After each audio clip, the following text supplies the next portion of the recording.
Hi, my name is Arnab, and I grew up in 3 countries all around Asia and in Australia, and moved to Canada around 2 years ago because I was sick of warm, habitable weather. I came here because I didn't want to go back to India, and boy, was I in for a surprise.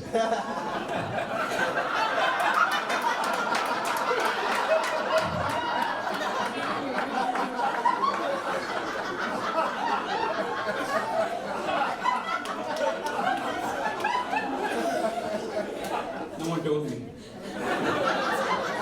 So just letting you know, I have read those social media comments, and so let me tell you, I am so tired.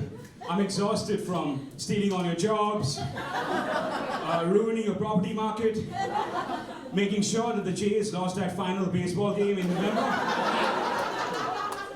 That was me. It's incredible because based on these social media comments, we are supposed to be lazy, we don't work hard, and yet we stole all your jobs. That's really hard work. I'm just saying, you can be hateful, but just make your mind up. You can't have both. So in case you were wondering, I have been chosen to represent all of the 2 billion brown people in the world and the 2.5 million brown people in Canada. So please ignore the 6 banks that run your country. Mortgage going up every few months, that was me. Please ignore the 5 companies that run your grocery market. Can't afford steak anymore, that was me as well. Trudeau and Katy Perry having a kid, that wasn't me. I think that's Katie trying to stay a bit relevant now. It's all me, it's always been the brown people. And again, I have read those social media comments. And I don't want to go back to where I'm from. The British stole all the nice parts and took it back to England. That would be like saying you can live in Canada, but not in the nice parts of the country. You want to live in Winnipeg? No one does that.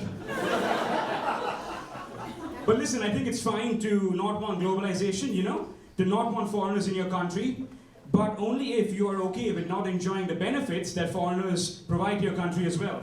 So fine, no more foreigners, but you can't have cheap clothes from Bangladesh. No more foreigners, but you can't get iPhones which need minerals mined by little kids in Africa.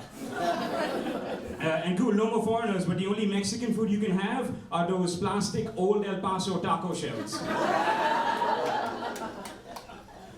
Anyway, as you can tell, I was born in India and my parents practice Hinduism.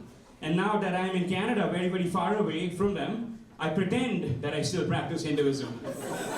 Now, Hinduism doesn't allow for a few things. Drinking, gambling, adultery, and eating beef are not allowed. There goes my weekend. Don't laugh, I could party, you don't know.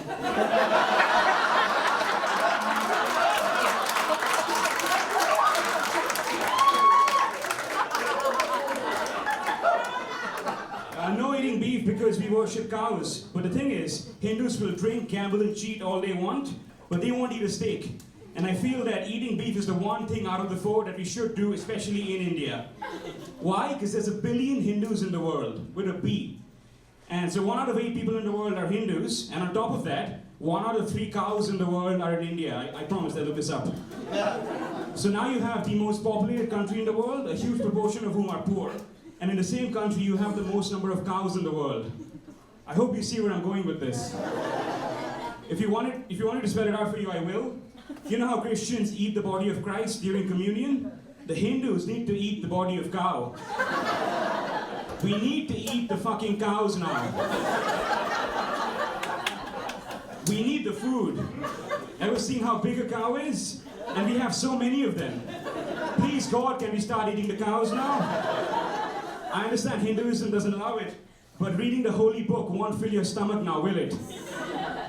Anyway, now excuse me, I'm off to Ruth's Chris to eat a huge steak. But first I have to get drunk and gamble the money I was going to spend anyway. Thank you so much.